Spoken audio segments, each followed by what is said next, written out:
For a memorable shopping experience, you have to come to Bicester Village. These look perfect. They are such a good length. They have over 150 designer fashion and lifestyle boutiques, and I've never been anywhere quite like it. This is going to be very tempting.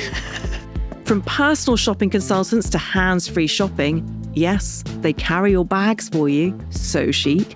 It's a 5-star service. There are so many savings at Bicester Village. The reduction from the original price is just incredible. And only an hour on the train from London. The next time I visit, I'm definitely trying out their personal shopping packages. I feel so glamorous just slipping into these. I think I'll take them. To enter a prize draw to win £500 worth of shopping at Bicester Village, follow the link in the description. T's and C's apply. Thank you so much.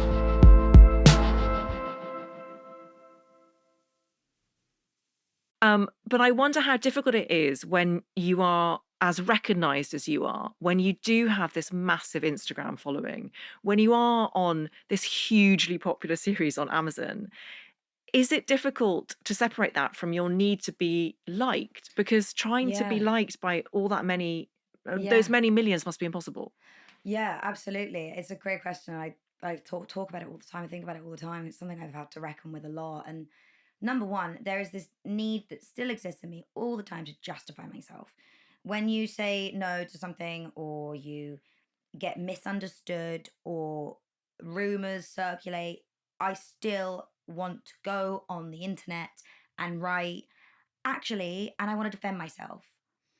Because it's frustrating being misunderstood. And more than that, I don't want to be disliked. Nobody wants to be disliked. And anybody who, is in the public eye is going to be disliked. You can't help it. And I think part of it is actually it's a surrender. This is my word of the year, is surrender. I can't control anything. Everything is out of my control. It's almost like it's an exercise. It's an exercise in surrendering. At a certain point, you just have to accept that you do, at a certain point, when you're in the public eye, become public property. And there is the version of me that exists out there, the version of me that is perceived by other people. That is not the version of me that I am. And nobody knows me except for my friends and my family. The people on the internet certainly don't know me. The people that see me in one project certainly don't know me.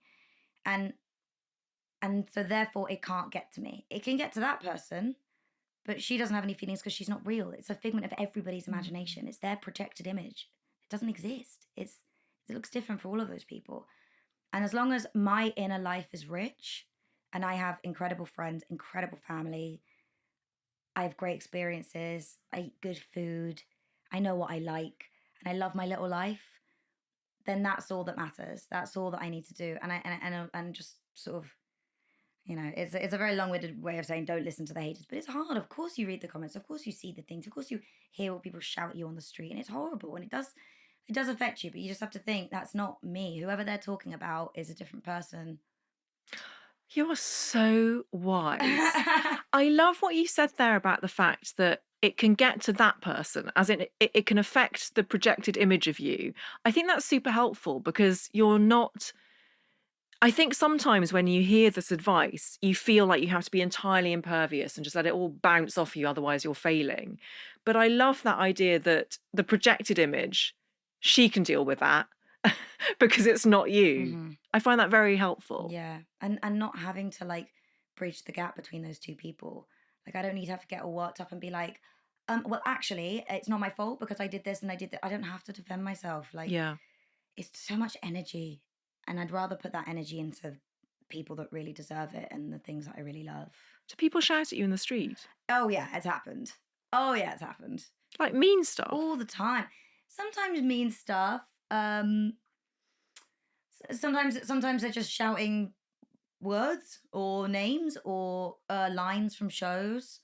I get a lot of people saying mean things about my eyes, which it doesn't affect me. It doesn't bother me. There's nothing I can do about it. Wow. Sometimes in some lights my eyes look really creepy, and sometimes in some lights my eyes look really good and gorge. It depends. It's all perspective.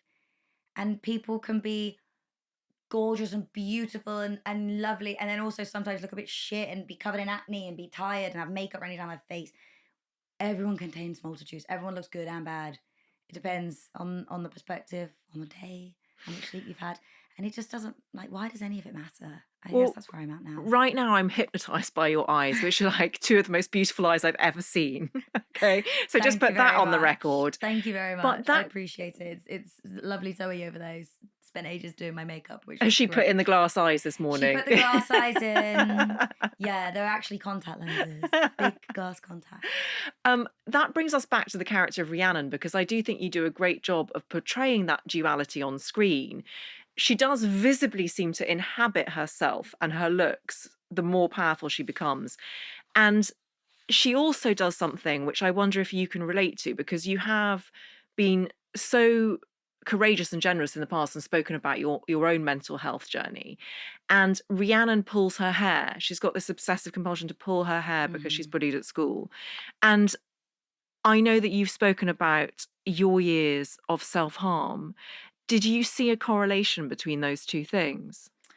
I did, in the sense that they're both compulsive behaviors. So I did a lot of research into the hair pulling, which is called trichotillomania, and I didn't really know a lot about it. I don't think, and it affects so many people, way more people than you'd think. Um, and a lot of people describe it as almost a form of OCD. It's a compulsive thing that you don't even necessarily realize that you're doing.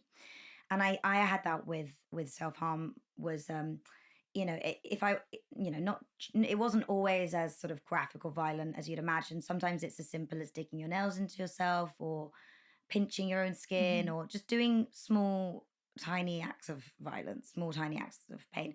And I wouldn't even realize that I was doing it. It would be completely sort of compulsive. It's subconscious, I suppose, is the right word for it. So sometimes when we were mapping out when Rhiannon's hands would go to her hair, something that Ella did, our director, which I thought was really cool, was sometimes you'd cut to her and her hands would already be in her hair. You wouldn't see her hands go up there. They'd just be there, which I think is so smart, because it's subconsciously, when the audience are watching it, you're not aware of it. You know what I mean? Like you're not making a big plot point about it every time. It's just something that she lives with. It's something that she does, as much as like scratching your face, Mm. or tucking your hair behind your ear or something like that. That you don't think about every time you do that. And that's something that we talked about a lot. Was like, I didn't want it to be this big dramatic thing that like was overplayed. It is something that there is a thought or a feeling that every time Rhiannon has or feels, she impulsively pulls. Whether that's being, maybe feeling worthless or feeling overlooked, invisible, anything like that. Finding the mantra, I suppose, or not the mantra, but the sort of the theme, the the Mm. the, the one feeling or emotion that ties all that in was important. I wonder if, because a lot of parents listen to this podcast and some teenagers, but a lot of parents, and I know parents who have struggled to understand when their teen is self harming in some way. And I wonder if you could give one piece of advice or one piece of explanation to the parents listening, what would it be? The first thing I would say is that the biggest misconception with self harm is that people do it for attention, and that is very rarely, if ever, the case. Um, a compulsive urge to hurt yourself or harm yourself very rarely comes from what other people see. It's more about how you feel about yourself. And it can be really, really damaging. I've gone into a lot of very heated debates with people about this, because I think it's so painful for a kid to go through, speaking from experience. And when you do look for support or open up about your experiences, to be told that you're doing it for attention, because you're seeking something from other people, validation from other people, all that's going to do is push that person further and deeper inside themselves and make them never want to ask for help ever again. Because that's so embarrassing. Um, and there's so many fantastic resources out there. Young Minds is an amazing charity that I work with, that offers so many different resources for parents and for young people, everyone really. There's tons of other ones. Mind is another good one. Um, probably loads more that I'm blanking on them. And I'd say there's so much out there. I would say probably try to learn as much as you can before you talk to your kids, so that you can come in maybe with the right language and a gentle technique, you know? And we'll link to those in the show notes. Thank you, Ella. Thank you for watching. Make sure to check out the full episode of How to Fail on your preferred podcast platform, and also be sure to follow us on social media for the latest updates.